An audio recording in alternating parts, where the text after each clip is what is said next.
चैतन्य जय नित्यानंद।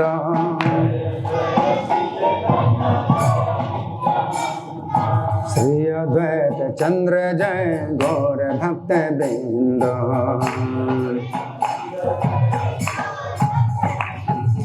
जय जय श्री चैतन्य जय नित्यानंद।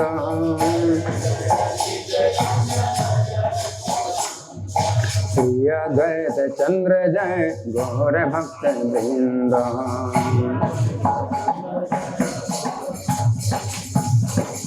ग्रंथराज श्री चैतन्य भागवत की जय। तो अभी हम जो कथा सुन रहे थे, तो जिस बिंदु पर रुकी कथा वो बिंदु था कि हरिदास ठाकुर ने मुलुकपति जो मुसलमान शासक था उससे क्या कहा कि यदि मेरे शरीर के टुकड़े टुकड़े भी कर दिए जाएं तो फिर मुख से हरि नाम नहीं छोड़ूंगा। ये हरिदास ठाकुर का ये नाम के आचार्य, जो नाम के आचार्य हैं वो ऐसे होते हैं। आचार्य का मतलब ये होता है कि शरीर के टुकड़े टुकड़े भी कर दें तो भी मुंह से हरि नाम नहीं छोड़ूंगा, है ना। तो हरिदास ठाकुर की कथा सुनने पर ये महात्म्य आया था। वृंदावन दास ठाकुर ने बताया कि हरिदास ठाकुर की कथा सुनने से श्री कृष्ण की निश्चित प्राप्ति होती है। हरि बोल। तो हम वो कथा सुन रहे हैं हरिदास ठाकुर की, जिनके लिए हम हमेशा नामाचार्य हरिदास ठाकुर की जय, जब भी जयकारा होता है तो नामाचार्य हरिदास ठाकुर की जय हमेशा बोलते हैं। उनकी कथा सुन रहे हैं, है ना। तो जिनका हमेशा हम नाम बोलते हैं, उनकी जय बोलते हैं, तो उनकी कथा हमें क्यों नहीं सुननी चाहिए, है ना। तो अब हम आगे चल करके अब क्या कथा आती है कि हरिदास ठाकुर के वचन सुनकर मुलुकपति ने काजी से पूछा। मुलुकपति जो है बड़ा कोमल है, वो सबसे बड़ा अधिकारी है, उसके हृदय में कोमलता है और वो जो है इनको दंड नहीं देना चाहता। लेकिन जो काजी है, फुलिया का काजी, वही एकमात्र जो है दुष्ट है, वो जो है इनका विरोध करता है। तो फिर उसकी मति जो है फिर ऐसी उल्टी हो जाती है। तो हरिदास ठाकुर ने कहा कि मैं नाम नहीं छोड़ूंगा, हरि नाम नहीं छोड़ूंगा, चाहे शरीर के टुकड़े टुकड़े हो जाएं। तो अब जो है मुलुकपति ने उसी से पूछा काजी से, अब बोलो अब क्या करना चाहिए है। तो काजी बोला 22 बाजारों में ले जाकर मारते मारते इसके प्राण ले लिए जाएं। 22 बाजार, है ना, 22 बाजारों में ले जाकर के मारते मारते इसके प्राण ले लिए जाएं और कुछ विचार करने की आवश्यकता नहीं है। 22 बाजारों में मार खाने पर भी यदि इसके प्राण बच जाते हैं तब हम जानेंगे कि यह सच्ची बात कहता है, तब हम मानेंगे, है ना। इस प्रकार से जो है वो जो काजी है, जो फुलिया का काजी है, उसने अपने लिए क्या हो गया, नरक का दरवाजा खोल दिया, नरक का द्वार खोल दिया उसने। इस तरह से उसने जो है मतलब जब बोला तो क्या हुआ, उस समय सेवकों को बुलाकर उस काजी ने गरज कर कहा। अब मुलुकपति चुपचाप बैठा है, मुलुकपति चुपचाप बैठा है, वो काजी जो है गरज करके सेवकों को बुला रहा है उसी के सामने।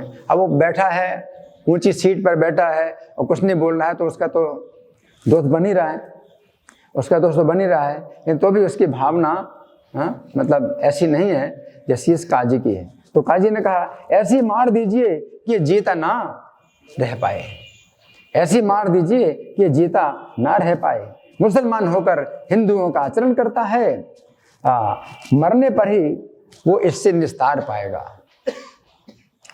मतलब ऐसी बुद्धि, इतनी जो है दुर्बुद्धि है, और वो जो है अपने जो है धर्म के नाम पर, उसी को कहते हैं धर्म के नाम पर क्या, पाखंड, अधर्म। वो अपना को बड़ा धार्मिक कहता है कि मरने पर इसकी अच्छी गति होगी, है। मतलब क्या है कि नरक में जाएगा, हरि नाम बोलते तो नरक में जाएगा, है। इसको मार डालो तो इसको जो है इसकी अच्छी गति होगी। जैसे कहते हैं ना हम लोग कि अगर किसी ने मनुष्य की हत्या कर दी तो उसको प्राण दंड दे दिया जाए तो नरक में जाने से बच जाएगा। अगर किसी मनुष्य की हत्या की है किसी ने, बिना किसी उचित कारण के, तो मनुष्य की हत्या करने का जो है दंड अगर राजा के द्वारा उसको प्राण दंड मिल जाए तो नरक में बच जाएगा। तो ये जो है काजी, इसकी मति ऐसी दुर्बुद्धि, इतनी खराब मति है, ये सोचता है कि हरिदास ठाकुर को मार डाला जाए तो मरने पर ही इसको जो है नरक में जाने से बचेगा। ये ऐसी दुर्बुद्धि। तो उसने कहा, हाँ, पापी काजी के वचन सुनकर उस पापी मुलुकपति ने वैसी आज्ञा सेवकों को दे दी।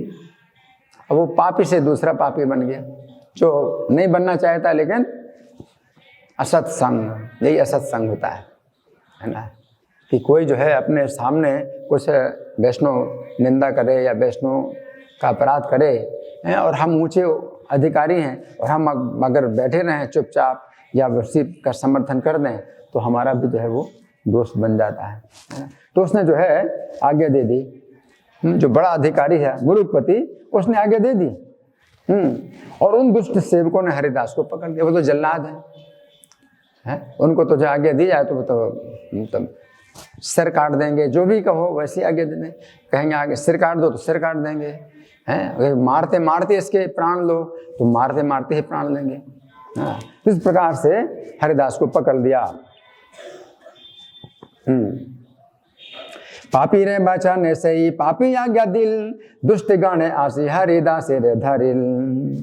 एक एक बाजार में ले जाकर दुष्ट जल्लाद हरिदास को चारों ओर से घेर लेते और महाक्रोध में भरकर मारने लगे, निर्जीव करने के लिए मारने लगे, मतलब जितनी जल्दी हो जाए इसको मार दिया जाए, मार डाला जाए ना, इस प्रकार से मारने लगे। और हरिदास क्या कर रहे हैं, कृष्ण हरे कृष्ण हरे कृष्ण, वो हरे कृष्ण मंत्र बोल रहे हैं, हरे कृष्ण कृष्ण कृष्ण हरे हरे, हरे राम राम राम हरे हरे। इस प्रकार से हरिदास बोल रहे हैं। उस नाम के आनंद में उन्हें शरीर का दुख कुछ भी प्रतीत नहीं हो रहा है। अब नाटक अगर बना तो इस प्रकार का नाटक बनना चाहिए। वो नाटक गलत है जो ऐसे करते हैं कि वो मार रहे हैं और हरिदास ठाकुर गिर जाए और करा रहे हैं, आ कर रहे हैं, बिल्कुल गलत नाटक है। ऐसा नाटक नहीं बनाना चाहिए, क्योंकि जो इस कथा है उसके अनुसार नाटक होना चाहिए। उन्हें कुछ पता नहीं चल रहा है, उनको कष्ट का कुछ भी पता नहीं चल रहा है। और आगे चल करके भगवान चैतन्य ने वो अपनी पीठ पर दिखाए थे वो निशान, जो कोड़ों के निशान थे, अपनी पीठ पर दिखाई कि मैंने तुम्हारे सब निशान मैंने अपनी पीठ पर लिए हैं। और ये बात सच है कि भगवान अगर उनके प्रहार को अपनी पीठ पर ले रहे हैं, भगवान ही शरीर हरिदास ठाकुर के शरीर में आ गए और अपनी पीठ में प्रहार ले रहे हैं, और कोई नहीं देख पा रहा है, और वो जो है हरिदास की पीठ में मार रहे हैं और भगवान की पीठ में लग रहे हैं कोड़। भगवान दिखाते हैं कि देखो मेरी पीठ में वो निशान है। तो हरिदास ठाकुर को कुछ भी पता नहीं चल रहा है कि कोई मार उनको पड़ रही है, उन्हें कुछ भी पता नहीं चल रहा है। और वो नाम के आनंद में उन्हें शरीर का कुछ भी दुख नहीं प्रतीत हो रहा है। हरिदास के शरीर पर अत्यंत कठोर प्रहारों को देखकर सज्जन बड़े दुखी हो रहे हैं। दुखी तो सज्जन हो रहे हैं, दुखी क्योंकि वो नहीं देख पा रहे ना, तो भगवान को नहीं देख पा रहे। जैसे द्रौपदी का जो है जो लाज बचाने के लिए भगवान द्रौपदी के शरीर में वस्त्र बन गए, तो वस्त्र जो है समाप्त नहीं हो रहे, उतारता जा रहा है, उन्हें नए वस्त्र आते जा रहे हैं, है ना। तो दुशासन भी नहीं समझ पाया कि श्री कृष्ण ही जो है वस्त्र का अवतार ले रहे हैं, श्री कृष्ण वस्त्र रूप में है। तो ये जो सज्जन लोग भी और जो पापी लोग हैं, कोई नहीं समझ पा रहा है कि हरिदास ठाकुर की रक्षा भगवान कर रहे हैं। और कवच है, जैसे हम नारायण कवच पढ़ते हैं, तो कवच के रूप में भगवान उनकी पीठ में अपनी पीठ उन्होंने अपनी कवच के रूप में कर दी। अब हरिदास ठाकुर के शरीर में जो है कवच क्या है, भगवान का शरीर हरिदास ठाकुर के शरीर का कवच बन गया है।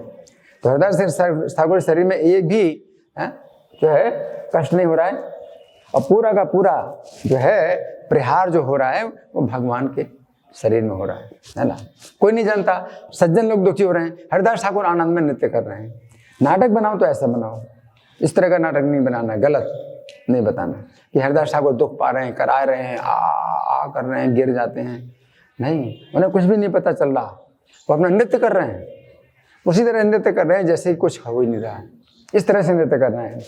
ये जो है बिंदु, मुख्य बिंदु है कथा का, कि हरिदास के शरीर के पर अत्यंत कठोर प्रहारों को देखकर सज्जन लोग बड़े दुखी हो रहे हैं। और कोई कहने लगा सब राज्य नष्ट होने वाला है, पूरा राज्य नष्ट होने वाला है। और कोई राजा के काजी को गालियां देने लगे, तो ये जो है मतलब विधि है। ऐसा थोड़ी कि अब निंदा नहीं करना चाहिए। वो गाली दे रहे हैं उस काजी को। कौन काजी को? फुलिया के काजी। वो उसी ने मतलब राजा को बहकाया है ना। कोई तो उसे मारने के लिए तैयार हो गया, उस काजी को ही मारे हम। जो फुलिया का काजी है उसको हम मारे। कोई लोग उनको मारने वाले मुसलमान जल्लादों को कि चरण पकड़कर कहने लगे कि हम आपको धन पैसा देंगे, हल्के हाथों से मारो, जोर से मत मारो। ठीक है। हरिदास ठाकुर के मुंह से नहीं निकल रहा कुछ भी कैसा है कि अरे मर गया, अरे दैया, अरे बाप रे, ये सब नहीं निकल रहा है। तो हरे नाम आनंद से ले रहे हैं। ऐसे भी नहीं कि हरे कृष्णा कस के मार पड़ रहे तो हरे कृष्णा ऐसे बोल रहे हैं, नहीं ऐसे भी नहीं बोल रहे हैं। और आनंद में जो है नृत्य कर रहे हैं, पूरे आनंद में नृत्य कर रहे हैं। कस जना भी उनको जो है वो नहीं हो रहा है कि भाई कुछ भी बाधा हो, उनके शरीर में कोई बाधा नहीं है। ये जो है बात को हरिदास ठाकुर के संबंध में है। इस बात को जो है अच्छी प्रकार से नोट करो, तो ये जो है बात बदलनी नहीं चाहिए किसी तरह से। जो रो रहे हैं, दुखी हो रहे हैं, वो नहीं जानते हैं कि हरिदास ठाकुर की रक्षा भगवान कर रहे हैं। कवच भगवान जो है, नाम का कवच है उनके शरीर पे, नाम का कवच है ना। तो इस प्रकार से वो लोग बोल रहे हैं कि हम आपको पैसा देंगे, आप धीरे से मारो, ऐसे बोल रहे हैं। तथापि उन पापियों को जरा भी दया नहीं आती। उनको तो आदेश मिला है, उनको आदेश मिला है तो उनको जरा भी दया नहीं आती है। और श्री कृष्ण की कृपा से हरिदास के शरीर पर इतना प्रहार होने पर भी कुछ भी दुख नहीं दिखाई दे रहा है। इतना मारा, जरा भी दुख नहीं दिखाई दे रहा है, जरा भी दुख नहीं दिखाई दे रहा है। जैसे असुरों के प्रहार से प्रहलाद के शरीर पर कुछ भी दुख नहीं व्यापत है। भागवत में प्रहलाद महाराज का चरित्र बिल्कुल उसी प्रकार। उन्होंने जो है प्रहलाद के शरीर में क्या शूल, त्रिशूल, पट्टेस, तलवार सब मारे। उनके शरीर में फूल जैसे लग रहे हैं, उनके शरीर में फूल के जैसे लग रहे हैं। तलवार भी फूल जैसी बन गई, सब कुछ फूल जैसा लग रहा है। तो प्रहलाद को कुछ भी नहीं। तो उसी प्रकार से हरिदास ठाकुर के शरीर में प्रहार बहुत हो रहे हैं और आवाज भी हो रही है जोर से, चड़ाक चड़ाक आवाज हो रही है, उनको कुछ भी नहीं। हाँ, समस्त शास्त्र इसी बात को कहते हैं, सभी शास्त्र इसी बात को कहते हैं क्या, कि कुछ भी दुख नहीं व्यापा, है ना। प्रहलाद के शरीर में कुछ भी दुख नहीं व्यापा। उसी प्रकार मुसलमानों के अनंत प्रहारों से हरिदास ठाकुर को कुछ भी दुख नहीं व्याप रहा था। तो इसको सुनो अच्छी तरह, ध्यान से सुनो, है ना। कथा का मंचन करना है तो करो, इस प्रकार से करो। उनको कुछ भी दुख नहीं व्याप रहा है, कोई बाधा नहीं हो रही है उनको। हरिदास के स्मरण मात्र से ही सब दुख तत्काल दूर हो जाए तो हरिदास के विषय में दुख का काम ही क्या। उनके स्मरण मात्र से ही दुख दूर हो जाते, तो उनके शरीर में दुख कैसे हो सकता है। ये बात को समझो, इस बात को समझो। हरिदास स्मरण यो ये दुख सर्वथा छिंड से क्षण हरिदास रे की कथा। तो हरिदास के बारे में फिर कैसे कह सकते हैं आप कि भाई उनको कुछ दुख हो रहा है ना। तो ये नहीं, बिल्कुल ऐसा नहीं है। केवल एक दुख हरिदास जी को हो रहा है, उन मारने वाले पापियों के लिए। और मन मन में कह रहे हैं, हे कृष्ण, इन जीवों पर आप अपनी कृपा करिए, इनकी आप रक्षा करिए। और चैतन्य महाप्रभु ने यही कहा था, मैं उनको मारने के लिए चक्र लेकर आ गया था, लेकिन जब तुम जो है उनकी रक्षा के लिए कह रहे हो तो मैं क्या करता, फिर मैं तुम्हारी पीठ में अपनी पीठ करके रह गया। मैं उनको मार नहीं सकता क्योंकि तुम उनको जो है रक्षा करने के लिए कह रहे हो, तो तुम्हारी इच्छा के विरुद्ध में काम कर नहीं सकता। तो बिल्कुल सही बात है, वो आगे की कथा से पूरा मिलान हो रहा है ना। कि भगवान उनका जो है विनाश करने के लिए आ गए, लेकिन हरिदास ठाकुर इनके लिए कह रहे हैं, इनकी आप रक्षा करो। उनको हरिदास ठाकुर यही दुख था कि इन लोगों की जो है क्या दुर्गति होगी, तो इनकी दुर्गति ना हो। हरिदास ठाकुर इस प्रकार से आप ऐसी कृपा करिए, हे कृष्ण, आप ऐसी कृपा करिए जिससे मेरे द्रोह या मुझे मारने के कारण इनको अपराध ना लगे। ऐसा हरिदास ठाकुर कह रहे हैं। अब क्यों कह रहे हैं हरिदास ठाकुर? क्योंकि वो एक कारण तो ये है कि उनको आदेश मिला है, उनको आज्ञा मिली है, तो उस आज्ञा के अनुसार कर रहे हैं, तो अब इनको दोष ना लगे। हरिदास ठाकुर इस प्रकार कर रहे हैं। लेकिन जो पापी काजी है उसके लिए नहीं प्रार्थना की हरिदास ठाकुर ने, उसको तो दंड मिलेगा, उसका तो वंश नष्ट होना है और हुआ भी। किसका? फुलिया का काजी जिसने शिकायत की थी और जिसने उसको जो है, और जो था क्या नाम था, मुलुकपति, उसने भी माफी मांगी हरिदास ठाकुर से, उसकी रक्षा हो गई। जो बड़ा अधिकारी था उसकी भी रक्षा हो गई, उसने माफी मांगी। और इन जल्लादों की रक्षा होगी, हरिदास ठाकुर ने इनके लिए कृष्ण से प्रार्थना कर दी, लेकिन उसका पूरा वंश नष्ट हो गया। किसका? फुलिया का काजी, है ना। तो ये बात समझना है। तो पापी लोग नगर के प्रत्येक बाजार में हरिदास को मार रहे थे, इनके प्राण लेने के लिए जोर जोर से मार रहे थे, किंतु हरिदास जी का मन उन प्रहारियों की ओर किंचित भी नहीं था। प्रहारों की कोई भी विचार नहीं कर रहे हैं कि कुछ प्रहार उनके ऊपर हो रहा है, उस पर कोई विचार ही नहीं कर रहे हैं। उनका मन में कोई बात ही नहीं थी कि कुछ प्रहार हो रहा है उनके ऊपर। और वे पापी यवन मुसलमान विस्मित होकर कह रहे थे, इतनी मार लगने से क्या कोई मनुष्य जीवित रह सकता है? अब उनका भी दिमाग सीधा हुआ, इतनी मार से क्या कोई जीवित रह सकता है? और ये तो ऐसे आनंद से कीर्तन कर रहे हैं। अब उनका भी दिमाग सीधा हुआ है। अरे 2-3 बाजारों में ऐसी मार देने पर ही मनुष्य मर जाता, 22 बाजारों में मारने पर भी ये मरे नहीं। ये तो हर क्षण हंस रहे हैं, ये पुरुष कोई पीर है। ऐसा ये मुसलमान जल्लाद सोचने लगे, ये तो पीर है, वो सोचने लगे। अब उनका भी सौभाग्य, उनका भी बड़ा सौभाग्य था।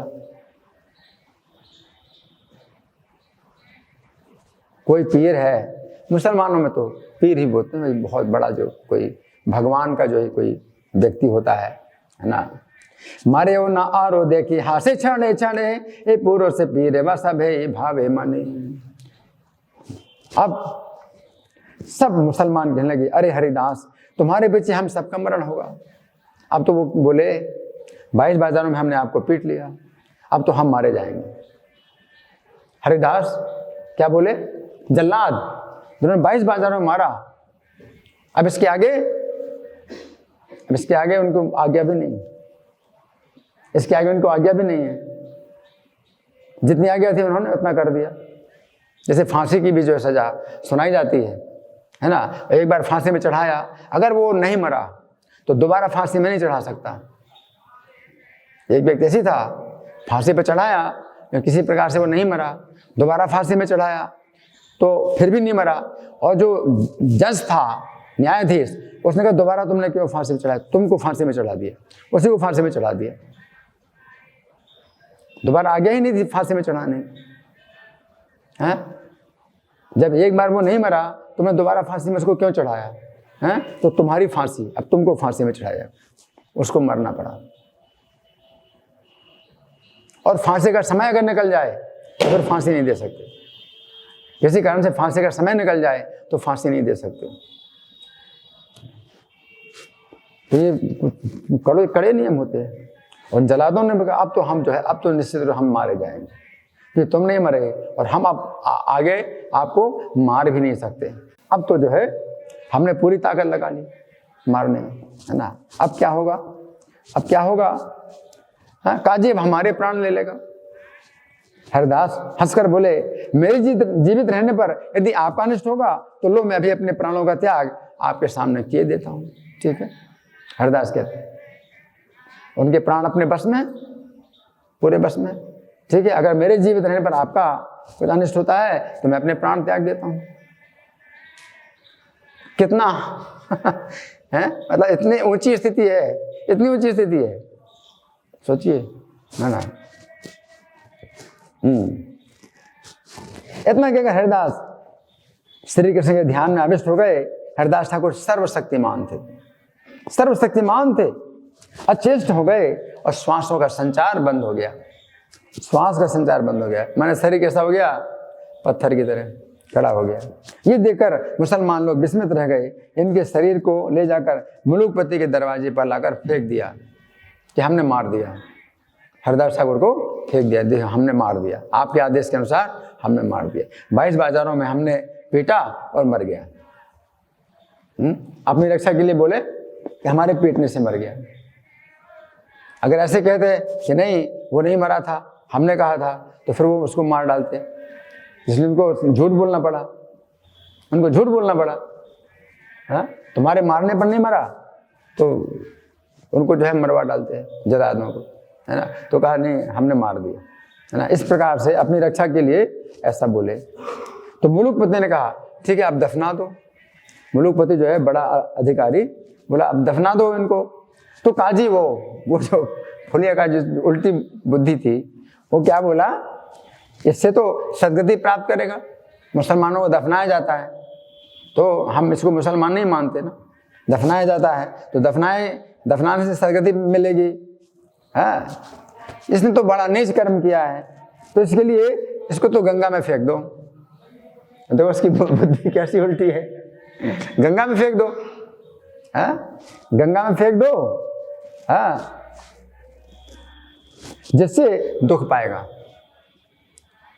ऐसी बुद्धि उसकी, गंगा में फेंक दो इससे दुख पाएगा, दफनाने से तो परलोक बन जाएगा। हाँ, और जलाने से हिंदुओं की सदगति होती है, हिंदू लोग जलाते हैं तो जलाना भी नहीं, गंगा में फेंको। उसका ऐसा दिमाग है। और काजी को वचन सुनकर सब मुसलमान इनके देह को उठाकर गंगा में फेंकने के लिए ले गए। अब कई लोग मिल करके गंगा जी में ले गए फेंकने के लिए। अब सब जब जवान गंगा में फेंकने लगे तो हरिदास वहां निश्चल होकर जम गए। अब गंगा के किनारे मतलब डाल दिया, अब धक्का दे रहे हैं ना, ऊपर से धक्का दे रहे हैं, नहीं ऐसे कैसे फेंकेंगे, अगर उठा करके फेंकें तो उनको भी गिरना पड़ेगा गंगा जी में। तो अपनी रक्षा के लिए गंगा के किनारे डाल दिया। अब धक्का दे करके भाई अपनी रक्षा करें ना कि हम तो ना गिरेंगे। तो गंगा जी में अब धकेल रहे सब मिल करके कि ये इनको जो है धके। अब वो हाँ अब नहीं हिल रहे। अब क्या हो गया, उठा करके तो ले गए, या अब हिला करके फेंकना चाहते तो कैसे, तो हिल भी नहीं रहे। ये भी असर है कि नहीं, जिसको उठा करके आप ले जाए तो हिला करके गिरा नहीं सकते क्या उसको, है ना। हिला के गिराना तो और आसान है, उठाना मुश्किल है। ये लेकिन उठाना तो सरल था, ले गए, हिला करके इनको धक्का दे करके गिरा नहीं पा रहे हैं। अब गंगा जी के किनारे ये पड़े हुए हैं। तो क्या हुआ, हरिदास ध्यान के आनंद में मग्न थे और भगवान विश्वंभर शरीर में आकर प्रकाशित हुए। पूरा संपूर्ण विश्व का भार हरिदास ठाकुर शरीर में, और पूरे विश्व का भार हो तो क्या हिलाओगे, कौन किसको हिलाएगा, पहाड़ को हिला सकते एक पहाड़ को नहीं हिला सकते, और पूरे विश्व का भार आ गया उनके शरीर में। अब कौन हिलाएगा, कौन गंगा जी में फेंकेगा, है ना। तो क्या हुआ, हाँ हिला नहीं सके। बड़े बड़े बलवान आए मुसलमान, भैया आओ चलो लगो, हाँ लगो, सब अपने अपनी ताकत सब लगे हुए हैं, ये हिला नहीं पा रहे, हिला नहीं पा रहे महास्तंभ की भांति निश्चल पड़े। तब हरिदास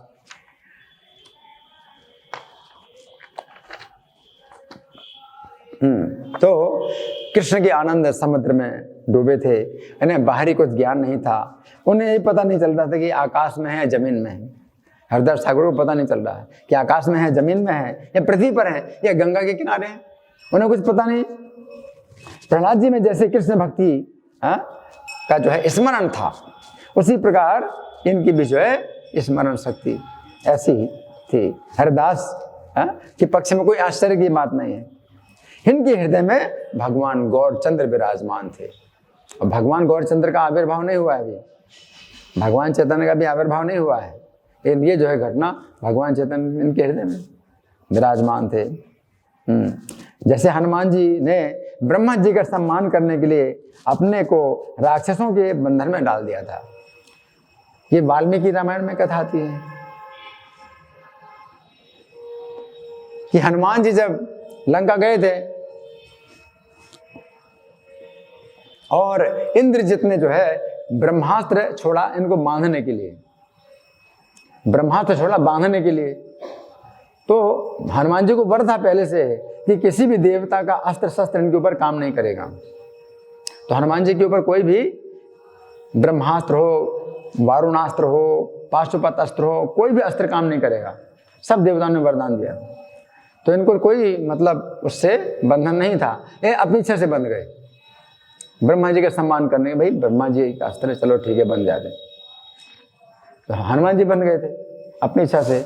उसी प्रकार यहाँ बताया, उसी प्रकार हाँ उसी प्रकार हरिदास जी ने जगत की शिक्षा के लिए यवन पापियों के प्रहारों को स्वीकार कर लिया था, पापी मुसलमानों के प्रहारों को स्वीकार किया था कि ठीक है मारो, प्रहारों को स्वीकार किया था।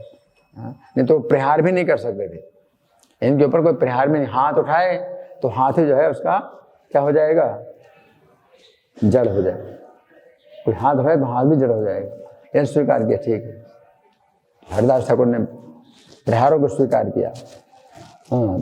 तो इसमें शिक्षा यही है, हरिदास ठाकुर ने इस आचरण, आचार्य हैं, अपने आचरण से शिक्षा दी, हमें शिक्षा देने इस आचरण से कि दुर्गति से भी प्राण जाते हो तो भी मुख से हरि नाम नहीं त्यागना है,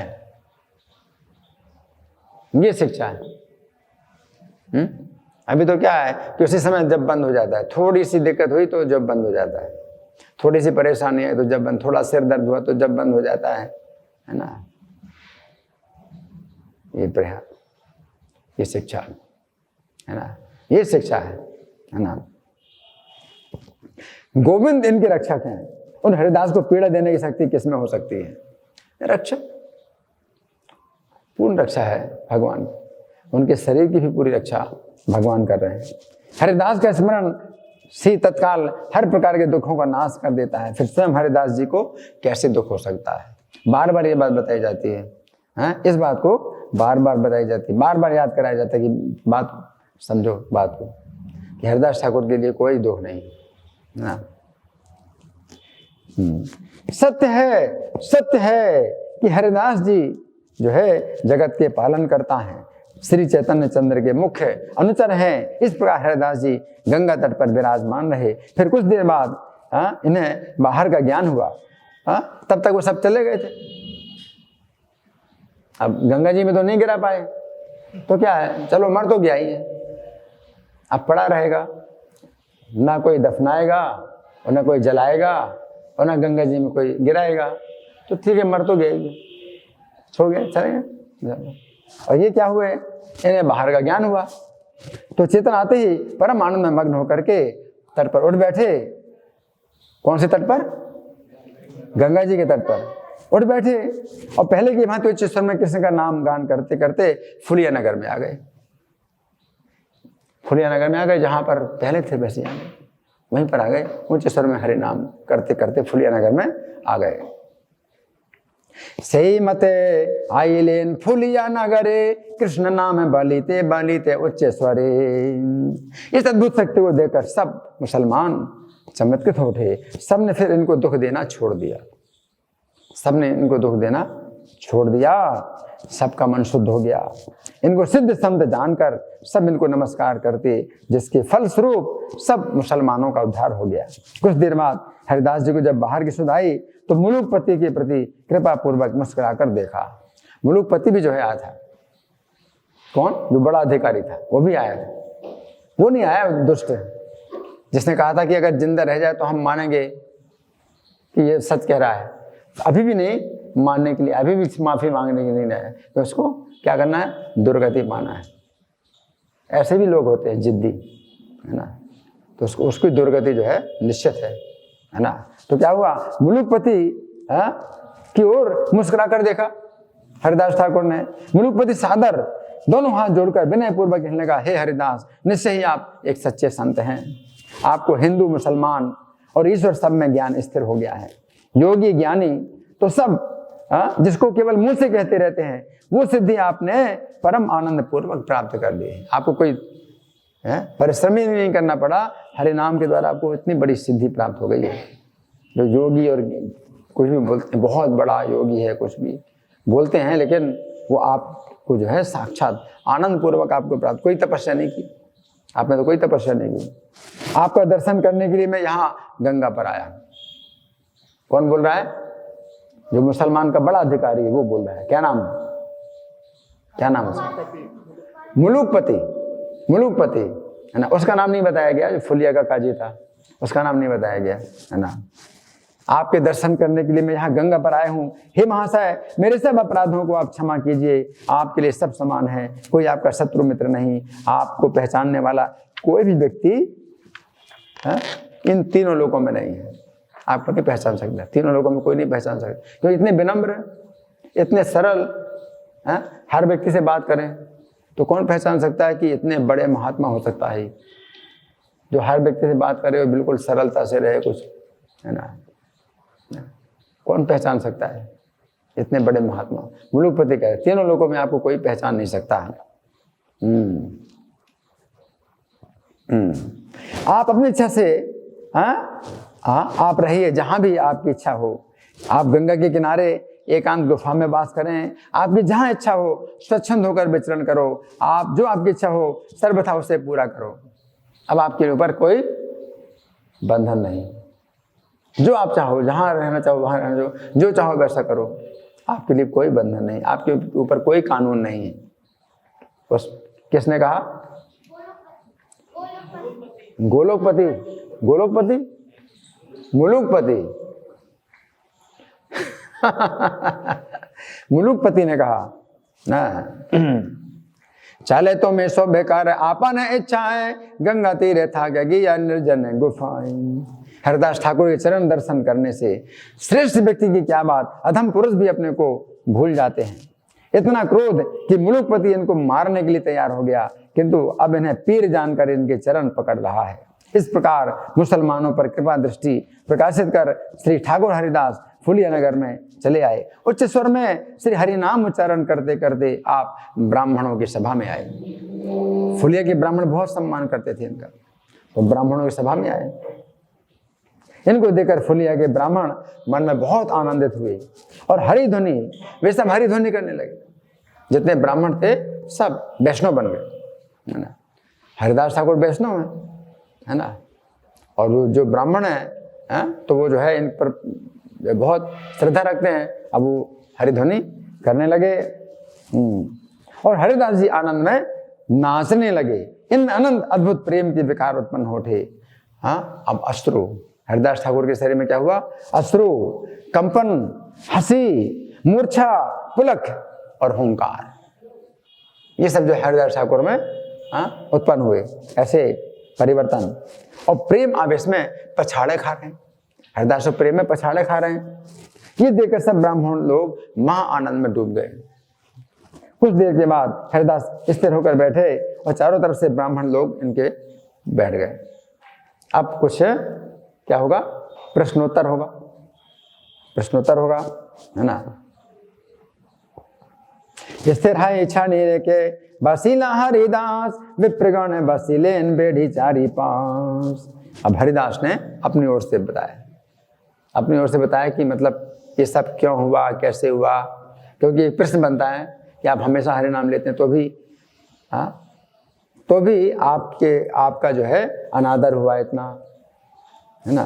तो हरिदास ने कहा कि आप लोग मेरे कारण दुख ना मानिए, मैंने प्रभु की जो अपार निंदा सुनी थी उसका दंड प्रभु जी ने मुझे दिया है।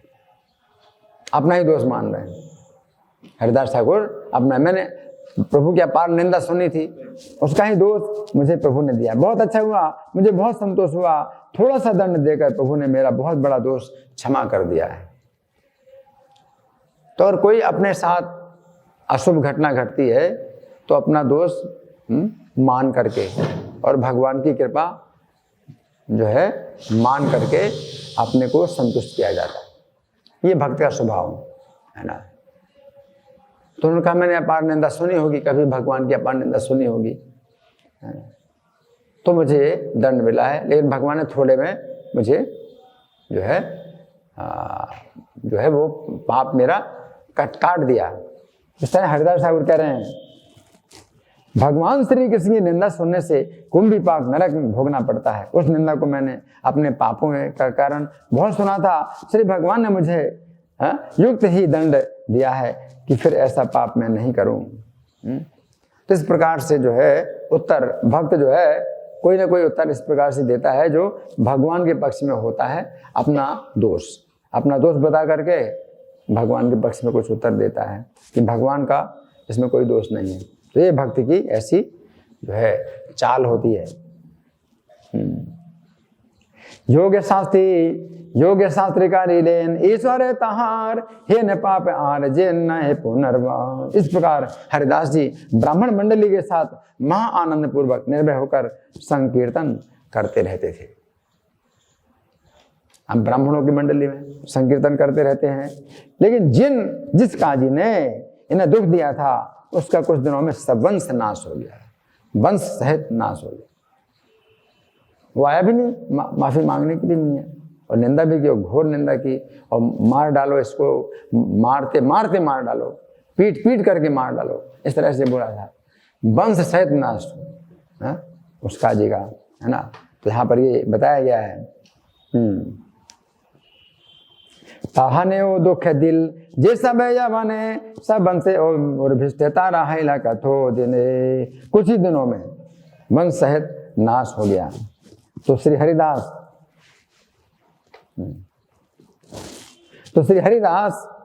गंगा के तट पर एक गुफा में जाकर रहने लगे और एकांत में रात दिन श्री कृष्ण का स्मरण करने लगे।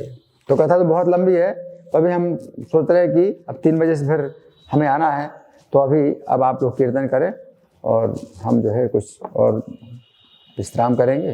फिर 3 से 5 फिर कथा होगी, और वो कथा जो है उसमें आशा है कि लोग आएंगे, क्योंकि वो कार्यक्रम विशेष रूप से पब्लिक के लिए जो है किया गया है। तो निश्चित हुआ है कि वो कार्यक्रम यहाँ पर होगा और पब्लिक आए, ऐसी आशा है। नहीं तो आप भक्त लोग तो रहेंगे ही, है ना। आप भक्तों के साथ में कथा का जो आनंद पूरा मिलेगा, बाकी जिसको जो है जिसका भाग्य होगा वो सुनेगा, और जिसका भाग्य नहीं होगा तो नहीं सुनेगा। फिर भी बाल गोपाल चैनल में ये कथा सुरक्षित है, और जो नहीं आए, जो नहीं सुनते हैं, तो आगे चल करके भी सुन सकते हैं, क्योंकि कथा जो है ये नष्ट नहीं होगी, है।